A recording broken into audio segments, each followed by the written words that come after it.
this is Bill's Never Ending Projects, and I'm going to do a short one on the thermostat on my 1988 Buick Electra Park Avenue. Yeah, it's a long name. I'm going to go over what engine I got in it and what problems I had with the cooling system and me thinking it was the thermostat and why I thought that. Let's go out to the car, then I'm going to go into the computer screen to finish up, or then I'll come back out to the car to finish up. The car is not up here in front of the garage right now as I test drove it a little. It's out there right now as my wife parks up here, so let's walk out there. Okay, we're out here now. Just left the trunk open. I don't know how many, this is not the box that these come in. I think you get 5. But this thing takes 3 1/4 of these antifreezes. So this is, since it's a 1988, it's the 3800 pre-stage 1. There's one older engine from GM for the 3800. That's before they made some stuff different down inside the engine, quite a difference with the balance or something. I actually own one of those. Out there in the weeds in that 1986 Oldsmobile is one of those engines. So I have the second offering, and the trouble that I had was the light kept coming on saying it was hot, but the tank was, that's down there where it is where it's full, but the level I had was 3 or 4 inches down from the top, so I thought it was full every time I looked, but I don't trust those tanks anymore because I found out that was the problem all along. It wasn't the thermostat, even though I changed the thermostat thinking it was stuck partially open. The problem was that tank, that hose right there. It comes out from the radiator cap to the tank was plugged down at the bottom of the tank, and it would give you a false reading because it wasn't getting anything back like it's supposed to. When the engine warms up and you got it full, it's supposed to push some back into the tank and all that back and forth between the radiator and the tank. It wasn't doing that. It was plugged. So even though I would, and other people might, when you check the radiator level, usually you're just checking that tank. But from now on, I'm going to, especially on this car, I'm going to check this cap. You just take it off when the engine's cold, that's all. And then I just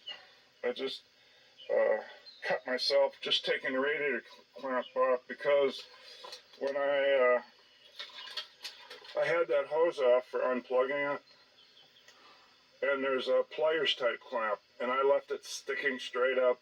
So after I cut myself, I turned it straight down so that when you do the radiator cap, you don't cut yourself.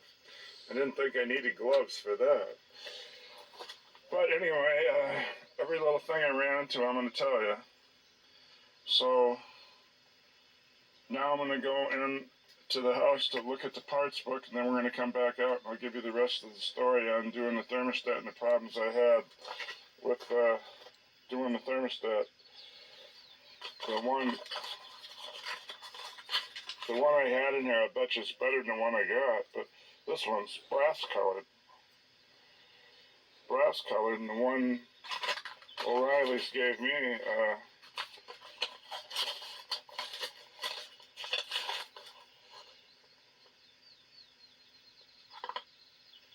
MU55849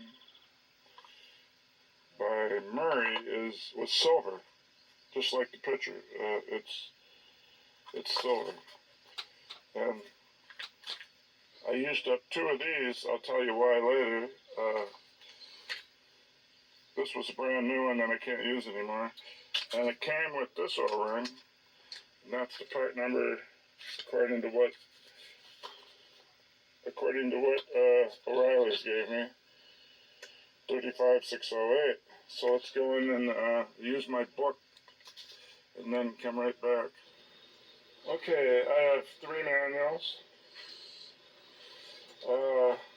And I'm looking for the parts manual because I need to order a part I broke. I'll tell you about that when I go back out. This one says parts and illustrations catalog. This one says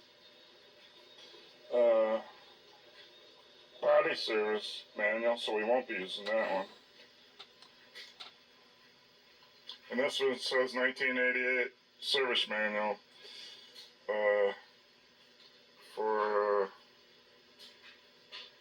Sabre and Electra Park Avenue.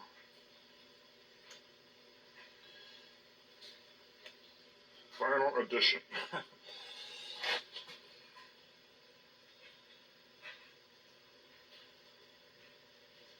So, let's open that up. And let's count the VIN number over. 1, 2, 3, 4, 5, 6, 7, 8. 8C, that's the engine. That's what we're after. C, then we go over here. And their example one, you count it over.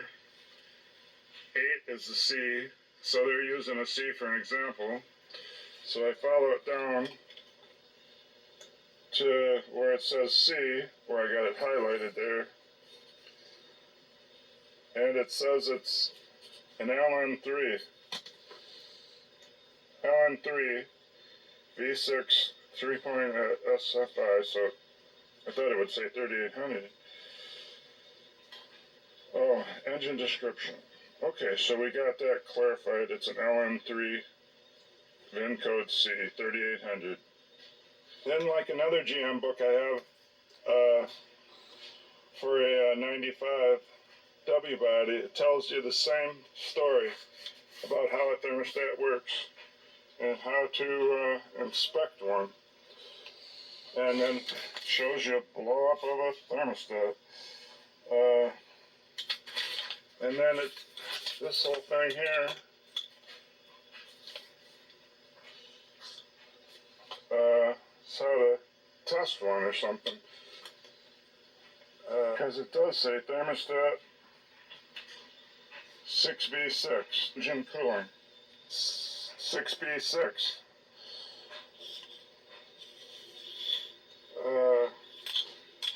And that's where it says, back to where it says thermostat inspection and test. The next thing is thermostat installation. And this is what it gives. There, I found it. Thermostat installation. I had it checked there. It says all engines use O-ring gasket. Doesn't talk about that other weird O-ring they gave me. The thermostat water outlet is sealed with an O-ring. And then it goes on to talk about the electric coolant fan, hoses from the throttle body, and the water pump. So, the only other thing, they don't tell you anything about taking it out. So the only other thing, and I bought lots of books, and so it's not going to be in any of these. They don't cover taking a simple thing out like a thermostat, but they do show a picture of the LN3 manifold, intake manifold, and there it is.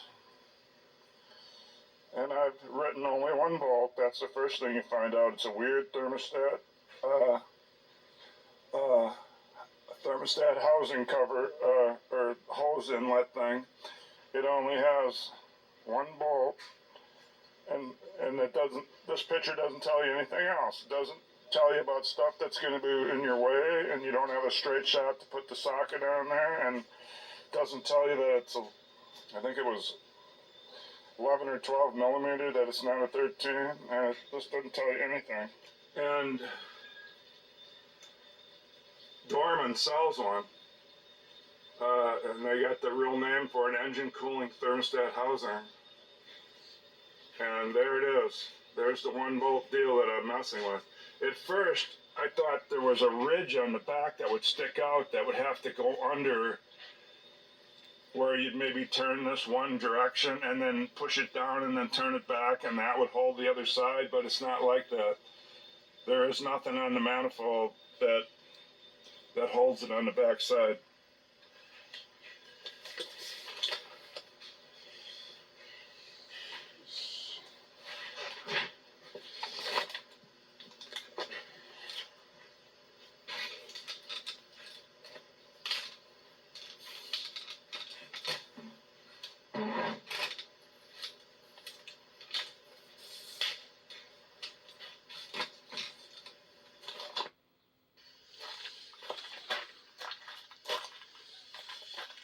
Okay, so some more of the story is that it wasn't the thermostat, but I decided to go ahead and put one anyway. I had one bought. I didn't know the age of it. I think the previous owner probably did do the thermostat because it looked pretty new. But when I got the bolt out, the 1 bolt, and I pried the thing up, no antifreeze came out. That's when I learned, then I right away ran over to the other side of the car and took the cap off and found out it was, if the radiator is about this deep, the water level was down to about here. That's why it was overheating. So if I would have pulled the radiator hose first and found out that it was low, I probably wouldn't even have changed the thermostat. I would have just added coolant. But we had it bought, and you don't know the history of a used car, so. And then I didn't know I was in for all this with the you can't get at it, and the only 1 bolt thing for quite a long time. I looked for another bolt, and I thought, what the heck? It has to have another bolt. I kept thinking. I looked on this side with my flashlight, and the other side, and I just kept going back. I said, well, I guess, you know, with seals, just because you take the bolt out, you usually got to pry it up. Similar to when I did the thing for on her blue last year of the sun whatever it's called, sun fire. That's the last year of the Pontiac 2005 Sunfire. When I did the now I can't remember the name of the part. Oh, now I remember the name. I was almost going to go over there and open the hood. It's when I took out the fuel pump regulator, that's what it was called. And I didn't bleed the pressure off because I didn't have a fuel gauge thing that when you hook it to it, you can bleed the pressure off. I think that's why I didn't. And then, so you got to pry it up with all that vacuum. Anyway, when I did this, let's take a look at it.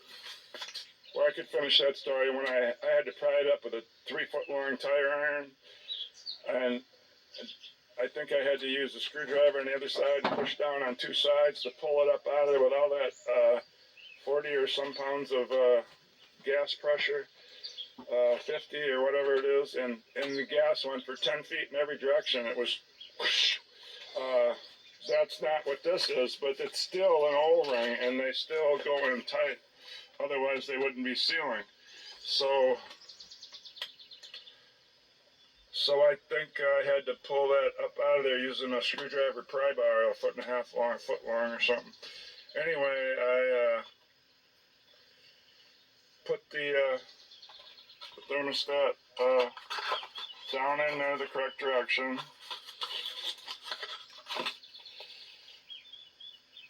I think it was like that. That's why you see some of my gasket stuff on top from when I was cleaning the top off before I pulled it out. And the O-ring, this O-ring was still on there. So I put in the new thermostat. And then here's the trouble, and here's how I wrecked something. This thing here let's see, that thing right there. That has these vacuum hoses. See how that's, I can't hook that anymore. It's because I broke the plastic part of it off that goes inside here. Didn't break off this one. It broke off this one. And that one goes to my vacuum brakes. The vacuum tank. And then when I was working on this, I know darn well the brake fluid was up to the top. But when I didn't have vacuum to it anymore, after I broke that and I was test driving it, it was empty. With no vacuum, for some reason, it's empty. It could be a coincidence that some brake line or some wheel steel sealer, I can't even remember if these are disc in the back or what's going on, but that was dry, just because I broke off that. And now I'm going to have to use that parts book I was showing you. I have to figure out what that's called. These unplugged. And the thing is, I could have unplugged this to move this. See how I could move it over a little? Use my other hand. I could have moved it over a little like that. See, that's where I would have had a hole for a straight down shot. There it is down there. That's it. And it's still not straight down because it's under this thing. And well, like I say, it was a pain in the butt. And when I checked it this morning, it was low again. I'm not sure that I got anything sealed up for sure, but when I was running it last night, the coolant that went all over the engine from what it did is, here's the problem. With only the one bolt,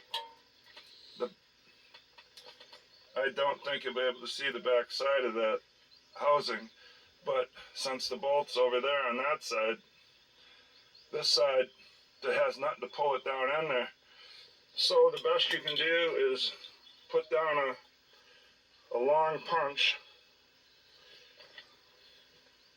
Put down a long punch and try to, I put what they tell you to put on an O-ring, some kind of a silicone grease made for O-rings. They sell it at the auto parts store. I put that on it to make it slippery on the second time. The first time it broke this O-ring on the test drive. And I didn't tell my wife, when you test drive something after repair, there's 3 ways. One, if you're test driving from an oil leak, it means as soon as you get the thing up to temperature, you would pull over and look under it and open the hood, and you would look to see if the leak was stopped. If you're doing a water problem, then just did a seal. Before you went too far, in case it's spraying out, you would open the hood and look to see that where you were working. And she was out here when I was doing it. She knew where this spot is. Instead, she drove it like you're testing brakes, where you don't get out and look. You're just testing brakes. The most you would get out to look is to look in the reserve. So she went all the way to town, did some shopping, and then drove it all the way back. And the heat light came on a mile from the house. And it lost, it's got 3 1/4 gallons. It lost 2 gallons, I think. Well, at first it showed it lost 1.5 gallons, and then you keep adding after you work on it. So then I realized that this side didn't pull down far enough because it's only got one bolt. That one bolt down there. It only has the one bolt. You've seen the picture on the computer screen. It's a 1-bolt housing. So this side back in there doesn't pull down like it should. The only thing you can't get something on here square to beat it down. So I had to put some kind of a bar in between there and then pull up on the back of the bar, pushing against this housing to try to seat the back of that thing. And to do that, I had to loosen this bolt up, because if you have this all the way down, when that side tries to go down, it'd be better to loosen this up until you get that down and retighten it. When I did that, it seemed to work better. I didn't crack nothing doing all the pounding on it, but yeah, I did. The first time I tried it without putting some silicone grease on it, it wrecked this. There's a spot. There's a spot here where it's wrecked. You can see it up, and there's another spot where there's a slit in it. So hopefully with the grease on it, I got that one in. It seems to seal up there now. And on the internet, there's one thing on the internet that comes up about talking about this. One guy was so mad at this thing and so bewildered, he took this whole thing off so he could actually, because there's a bolt here and a bolt here.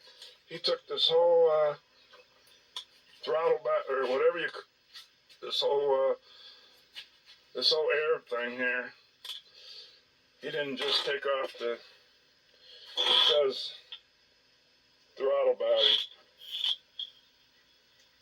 So maybe this, I know this is the air box, and this is your filter, and this is your passage into the, I guess you'd call it a throttle body. He took this whole thing off just to be able to see if he could get that side seated, and he still couldn't. Because there's only one pole pushing down on it. The other side is never going to be as flat as that one side. And then other people in the thing say, mine's that way too, but it doesn't leak.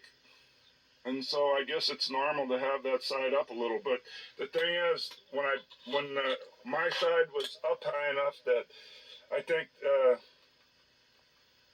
either I broke the O-ring pounding it in, this type of O-ring, either I broke that pounding it in, and when I pull it out, it was split, and it landed down the intake manifold, or it landed here in the valve cover or something. I didn't even see it right away. So that's how all the water came out. Maybe it didn't do it till she was back a mile from the house, or a couple miles from the house. So I guess we dodged a bullet with wrecking the motor, and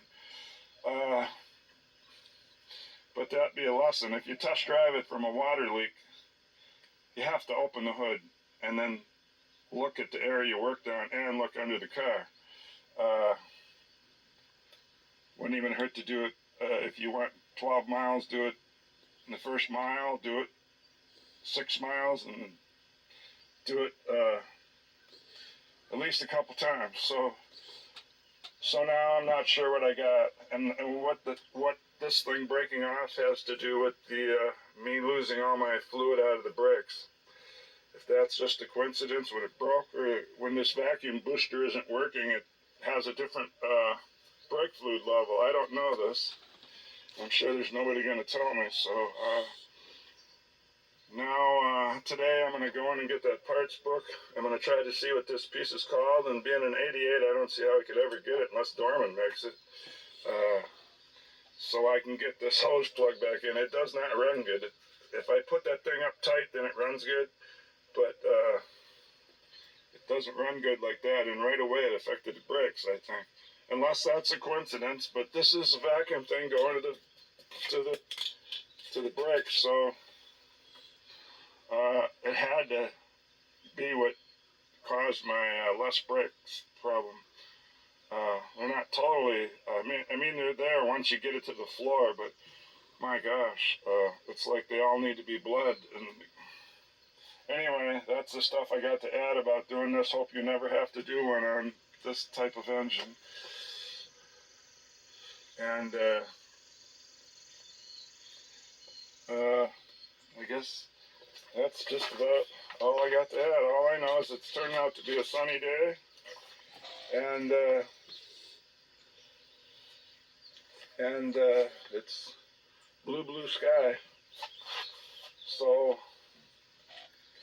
I could probably do some painting and go back to my lawnmower work, but I've yet to get this. Every time I come back from test driving, I've yet to have this level off with the antifreeze. It keeps, like there's air in there or something, it keeps being down a little every time I come back, and I'm going to have to figure out the brakes, and I got to figure out that piece. So I'm going to go in and look in the parts book. This will be the end of the video. Hopefully you never have to do a thermostat on one of these, and you don't have the trouble I did, and hopefully you never have a tank that plugs up to give you a false reading. and then when these plugs are so hard, I took this wire off right here on the bottom and the top one here. What am I too zoomed in? I can't even get it to come out. This top one, the flap I pulled out came off fine. It allowed me to pull it off, but when I just pulled the bottom flap off a little, it just broke off. Well, it's an 88 car. It's roughly 35 years old, but I don't know. I don't think I did anything wrong with pulling that tab over because, I mean, I'm noted for breaking those, but it seems to stay on there. But anyway, I got to figure out what that is, and I got to figure out why my brake fluid, now it's down again. I just filled that up last night. It's down again, so I guess it could be a coincidence and I got a leak. Anyway, I'm not planning on working on this today. I want to go back to painting my snapper lawnmower. So, thanks for watching. Hope any of this information helped anybody. But the one thing they tell you doing these is, since this thermostat's at the top of the engine, you don't got to drain out much antifreeze. I was just going to put a pan under here in this corner and take off this and quick shoot it down and let it just drain in, but since mine was halfway down in the radiator, nothing came out. So I hope you don't have to do one of these 1-bolt thermostats. Alright, thanks for watching.